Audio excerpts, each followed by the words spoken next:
Mpox, rabies, leptospirosis, at melioidosis. Lahat yan ay tinatawag po ng mga zoonotic diseases. At ano nga ba ang ibig sabihin nito?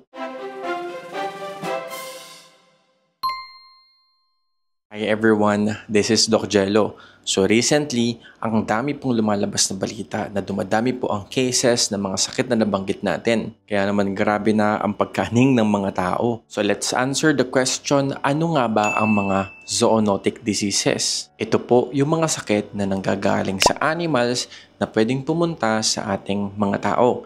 Isa na rin po sa example dyan nung nabalita before, though it's not established ang COVID-19 na sinasabing nanggaling daw sa paniki. Gaya nga ng sabi ko kanina, this year pa lang sobrang dami talagang zoonotic diseases na nababalita recently. Mga example po ng mga zoonotic diseases na yan are the following. Pinakauna nila dito of course ang dating-dati pang problema, ang leptospirosis na due to flooding and poor sanitation na nanggaling sa daga. And pangalawa naman po dito, ang pinakasikat sa lahat right now, ang rabies virus. It is a deadly na sakit but highly preventable. Mostly nanggagaling po siya sa mga aso but pwede rin po manggaling sa pusa, paniki at iba pang klaseng mga mammals. Pangatlo, ang monkeypox.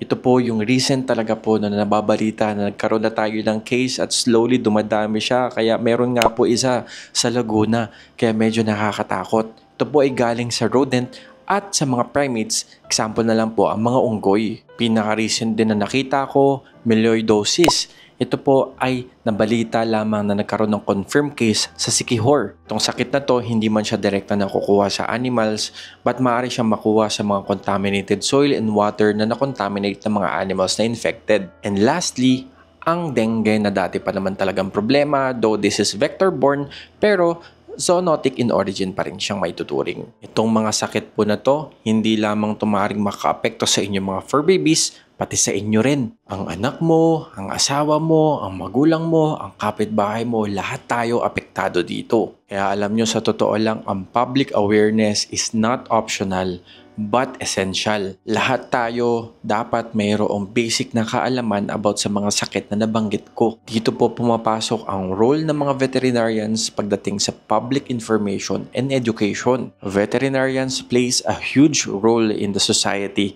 sa pag-identify, panggagamot, at pagpe-prevent ng mga zoonotic diseases. From vaccination of different kinds of animals, hindi lang po sa dogs and cats, pati sa ibang hayop na din, to monitoring outbreak and treating mga sick patients, up to the education of the community is part of our responsibility. Sa ganitong mga community health hazard, we are part of the frontliners. Paano nga ba natin maiwasan yung mga sakit na nabanggit ko? Hindi lamang pong kami mga veterinarians and mga human doctors or physicians ang magtatrabaho upang i-prevent yung mga sakit na to.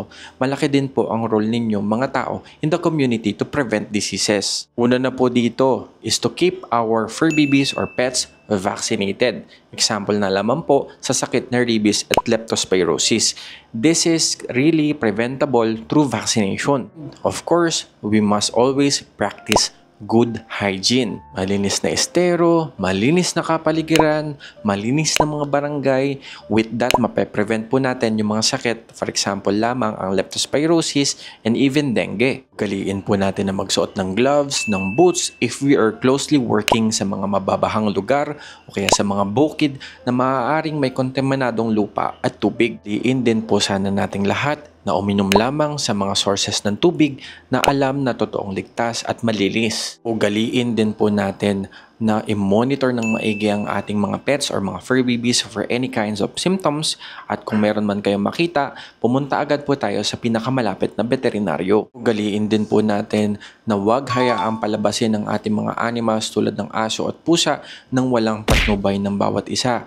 Nang sa ganun, mape-prevent din po natin na mahawa sila ng rabies, lalong-lalo na kung sila po ay hindi bakunado. Pero of course, kahit bakunado man ang inyong mga animals, make sure pa rin po na hindi sila basta-basta basta lumalabas nang walang patnubay ninyo. Galiin din po sana natin lahat na mag-seek agad tayo ng medical attention. Kung magkaroon man kayo ng kagat o sugat nang galing sa mga animals, make sure to report it agad sa inyong family members. Kung magkaroon ng skin rashes, ubo, lagnat, after na magkasugat, make sure na magkaroon po kayo agad ng action for this. Maagang gamutan is equals to ligtas na buhay. Of course, promote awareness na din po. Educate all family members. I-educate ninyo ang inyong mga kamag-anak, educate ninyo ang inyong kapitbahay, kaibigan at lahat ng inyong mga kakilala about sa mga sakit na inyong nalalaman. Lalong-lalo na po sa mga zoonotic diseases na napapag-usapan natin sa video na to. Sa laban po natin with zoonotic diseases,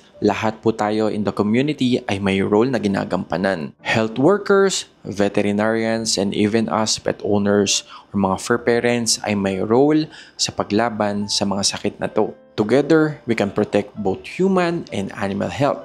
Yun lamang for this video. If you find this helpful, kindly share this din po sa iba pang fur parents. Paano? See you on my next vlog. Kaya natin yan. Labanan natin yan. Sama-sama. Bye-bye po.